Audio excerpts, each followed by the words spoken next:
ನಮಸ್ಕಾರ ಸ್ನೇಹಿತರೆ, ನಾನು ನಿಮ್ಮ ಪ್ರೀತಿಯ ತಾರಾ ಅನುರಾಧ. ಇತ್ತೀಚೆಗಷ್ಟೇ ನೀವು SSLC ಮಕ್ಕಳು ಎಕ್ಸಾಮ್ ಬರೆದು ರಿಸಲ್ಟ್ ಬಂದಿದೆ. ಪಾಸ್ ಆದ ಅಥವಾ ನಾ ಪಾಸ್ ಆದ ಎಲ್ಲ ಮಕ್ಕಳಿಗೂ ಕಂಗ್ರ್ಯಾಚುಲೇಷನ್ಸ್.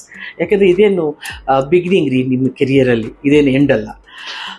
ಈ ತುಂಬ ಜನ ಮಕ್ಕಳಿಗೆ ಅಂದರೆ ತಂದೆ ತಾಯಿಯಂದ್ರಿಗೆ ಮುಖ್ಯವಾಗಿ ತಮ್ಮ ಮಕ್ಕಳು 10th ಪಾಸ್ ಆದಮೇಲೆ PUCಗೆ ಕಾಲೇಜ್ ಸೇರಿಸ್ಬೇಕು ಅಂತಂದರೆ ತುಂಬ ಕಷ್ಟಪಡ್ತಿರ್ತಾರೆ. ಅಂದರೆ ಆರ್ಥಿಕದಲ್ಲಿ ಸಂಕಷ್ಟದಲ್ಲಿರೋರಿಗೆ ಅಷ್ಟು ದುಡ್ಡು ಎಲ್ಲಿ ನನ್ನ ಮಗು ಸೇರಿಸೋದು, PUCಗೆ ಸೇರಿಸ್ಬೇಕು ಅಂದರೆ ದೊಡ್ಡ ಕಾಲೇಜ್ ಸೇರಿಸ್ಬೇಕು, ನನ್ನ ಮಗು ನನಸಾಗಬೇಕು ಅಂತ ಎಷ್ಟೊಂದು ಜನ ತಂದೆ ತಾಯಿ ಕನಸು ಕಂಡಿರ್ತಾರೆ.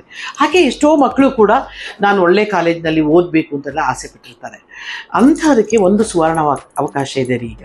ಎಲ್ಲಿ ಅಂತಂದರೆ ಕೊಪ್ಪಳದಲ್ಲಿ ಶ್ರೀ ಶಾರದಾ ಇಂಟರ್ನ್ಯಾಷನಲ್ ಸ್ಕೂಲ್ ಹಾಗೂ ಶ್ರೀ ಶಾರದಾ PU ಕಾಲೇಜ್ ಇವರು ಒಂದು ಒಳ್ಳೆಯ ಸುದ್ದಿಯನ್ನು ಕೊಟ್ಟಿದ್ದಾರೆ.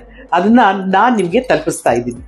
ಏನಪ್ಪ ಅದು ಅಂತಂದರೆ 90%ಗಿಂತ ಹೆಚ್ಚು ತೆಗೆದಿರೋ ಮಕ್ಕಳಿಗೆ, ಅದರಲ್ಲೂ 150 ಮಕ್ಕಳಿಗೆ ಉಚಿತವಾಗಿ ಅವರ ಸ್ಕೂಲಲ್ಲಿ ಶಿಕ್ಷಣ ಕೊಡ್ತಿದ್ದಾರೆ.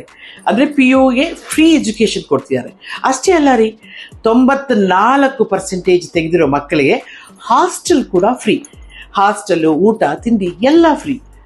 ಈ ಒಂದು ದೊಡ್ಡ ಅವಕಾಶವನ್ನು ನೀವು ಯಾರೂ ಕಳ್ಕೊಬೇಡಿ. ಯಾಕೆಂತಂದರೆ ಅದರಲ್ಲೂ ನಾನು ಹೇಳಿದ್ನಲ್ಲ, ತುಂಬ ಕನಸುಗಳು ಹೊತ್ಕೊಂಡಿರ್ತೀರಿ, ಆದರೆ ನಿಮ್ಮ ಆರ್ಥಿಕ ಪರಿಸ್ಥಿತಿ ಅಷ್ಟು ಚೆನ್ನಾಗಿರೋದಿಲ್ಲ. ಅಂಥ ಮಕ್ಕಳಿಗೆ ಕೊಪ್ಪಳದಲ್ಲಿ, ಕರ್ನಾಟಕದಲ್ಲಿ ಯಾವುದೇ ಮೂಲೆಯಲ್ಲಿ ಮಕ್ಕಳಿದ್ರು ಕೂಡ ಇಲ್ಲಿ ಫ್ರೀ ಎಜುಕೇಷನ್ ಸಿಗುತ್ತೆ ಅಂತ ಹೇಳ್ತಿದ್ದಾರೆ. ಅದಕ್ಕೋಸ್ಕರವಾಗಿ ಈ ಶ್ರೀ ಶಾರದಾ ಇಂಟರ್ನ್ಯಾಷನಲ್ ಸ್ಕೂಲ್ನ ಮಾಲೀಕರಿಗೂ ಅಲ್ಲಿನ ಹಿರಿಯರಿಗೂ ನಾನು ಮನಸ್ಸು ತುಂಬಿ